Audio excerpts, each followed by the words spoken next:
I'm trying to tell myself that, like, just pretend like they don't exist until, you know, it just passes. Stop holding on, holding on. What's up, you guys? We are on our way to do a little nature walk this morning. It is Saturday. And I just wanted to check in. If you guys are new here, hello. I am basically documenting my heartbreak as we go along. And today, and kind of last night too, I'm feeling a little hopeful. Again, healing is not linear, so some days are good, some days are bad. Today seems like a good day. It's a beautiful day. We're gonna meet friends, be in nature. I was out late last night. It was a vibe. I mean, okay, no, actually it was not a vibe. It was a full moon last night, so people were acting nuts. But we made it home safe. I got home at 5 a.m. and I slept and woke up at 9 a.m. and now it's 11. So I've had 4 hours of sleep, but for whatever reason, I feel okay. But it is hard. It was hard for me to sleep last night. So I went to bed at 5, but I kept waking up in the middle of the night, partially because my ex was out also. And I still, like, I've been better at checking his social media and, you know, not checking it, I should say. But I still check, like, when he comes home. That's probably like the last bit that I need to just stop checking. I still don't know where we're gonna go from here. If you guys watch some of my other videos, or again, if you don't know, we are still living together, but we no longer speak. We stay in separate rooms. He does his own thing, I do my own thing. He has already started dating somebody new. It seems like it's pretty serious. It's not just like a rebound or anything like that. And I'm just working on healing myself. So there was a period of time where I did feel like kind of, you know, of course, jealous that he was able to move on quicker. And then of course there's also feelings of inadequacy, just, you know, unworthiness, comparing myself to the new girl. And that lasted probably, I don't know, I mean, I just found out, so it's only been like 2 days. I feel like I found out like weeks ago, but really it's only been like a few days. And it's part of the reason why I haven't really been video journaling or journaling. Like, I haven't cried as much, which is nice, but now I'm just like numb. And so, you know, I am just trying to fill my time with positive things, you know, listening to podcasts. Like right now I'm listening to Leo Skepi. He's been really helping me through this whole heartbreak thing. This podcast that I'm listening to today is called Your Attention Is What Makes Them Special, which it resonates with me. Like, unless you give somebody their, you know, your attention, they cease to exist, right? So I'm trying to tell myself that, like, just pretend like they don't exist until, you know, it just passes. Like, one of the last biggest breakups that I've gone through was actually with one of my best friends. And, you know, I muted her on all my socials. I used to like check up on her, but now I think it's been like a few months since I've even looked at any of her stuff. And it's gotten easier. You know, that was like a connection that I really thought was going to last a lifetime. Like, I felt, you know, a soul connection with her. But I started to feel that connection dissipate once I stopped checking her stuff. And I know that the same thing's going to happen once I stop checking on my ex and stop stalking him. Like, he's already removed me from his followers and all that. But, you know, we all can find ways to stalk your ex, and I'm guilty of that. So, you know, even though we have decided to go no contact all of November, it really only has been within the last couple of days that I've truly, like, lessened my stalking.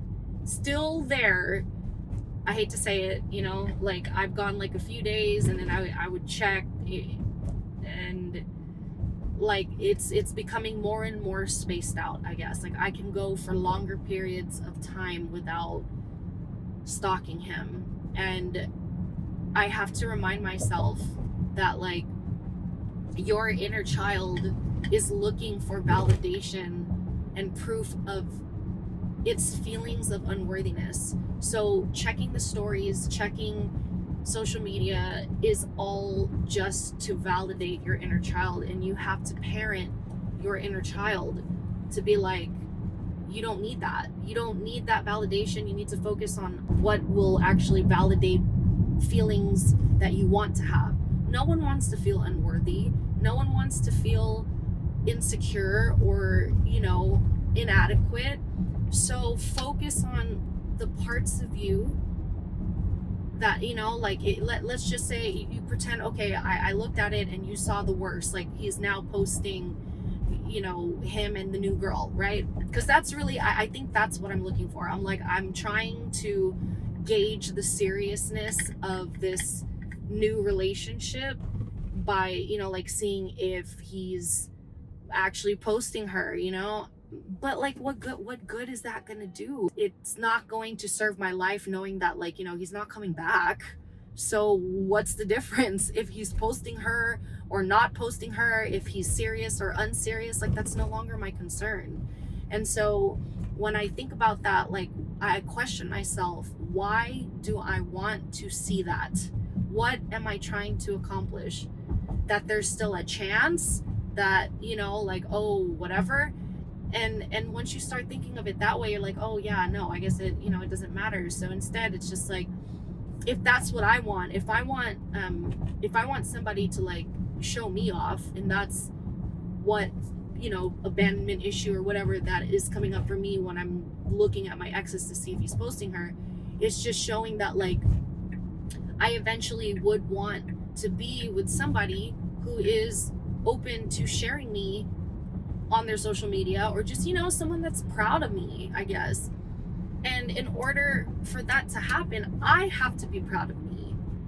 And these behaviors is not something that I'm proud of. I'm not proud that I keep checking his social media. It's really embarrassing, to be honest. And the fact that I'm admitting this right now is a lot, but I know someone out there feels me. I know that like it's a common thing.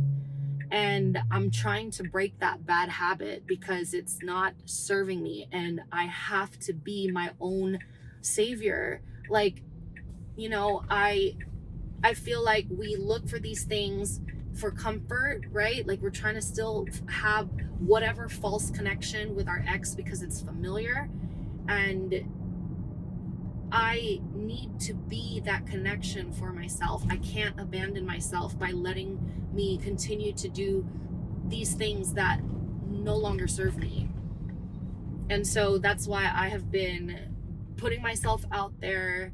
I went to like a networking thing this week. I went out last night. I am reaching out for help. Like these are all things that I struggled with throughout, the breakup, and also while we were together. I had no sense of self. I was very much so focused on my relationship and on my ex that I abandoned my own life, really. And so I'm proud of myself because I, reached out to some of my friends to watch my dog, because my dog has been a big reason as to why I don't want to go out, is because I don't want to leave him at home by himself. So, I asked my friends if they're willing to watch him, and they were. Shout out to my friends Dan and Sunita for doing that for me. And, just like going out with an open mind, not even necessarily out to like find a new partner or whatever, even though admittedly, yes, that's somewhat a part of it, right? Like I'd be lying if I didn't say I'd love to meet my next, love of my life while I'm out.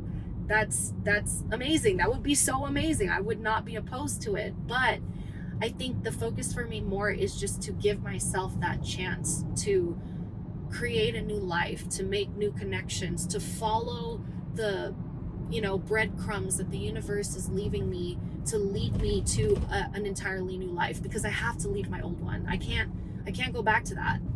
I can't go back to a life where I'm not wanted. So I'm actively creating a life that I want to live. And so, you know, I hope that whoever is going through, you know, their breakup, like I said, I'm 3.5 months in now, and they say that it takes about 3 months for the healing to kind of hurt less, right? Because it's like a broken bone. There's a healing time period of it. Like it'll still hurt for some, right? But then the pain will faintly be there. It just won't bother you as much. And that's kind of where I feel like I'm at right now. The pain is finally starting to faint, and I'm able to take larger leaps into this new life. And so I am becoming more excited instead of more hopeful for the past to resurrect itself. I'm distancing myself away more and more from that idea and possibility. I am now more just focused on building the person that I want to become, and exploring new connections with people, even if it's just friends or, you know, on a working level. Like, I'm just open to anything and everything right now. And I'm happy to say that, you know, like it's been really good for my mental health, and I do feel like it's helping me to move on. So all of that to say, it gets better, you guys. Like, I am feeling so much better to the point where I don't even want to edit my videos anymore. I feel bad. I like posted 3 videos and then like I haven't posted anything in like a week, because I was just so present in the moment to do everything that I can to get over this hump and just, you know, move on. So I feel like I'm in a place now where I can look back at my videos and not be as affected, and just start sharing this journey again with you. So I hope that helps. Happy healing to anybody else who's going through a heartbreak. If you, you know, haven't seen any of my other videos, you can see the playlist somewhere here. And I will see you in the next one. Happy healing, you guys. I love you. Bye.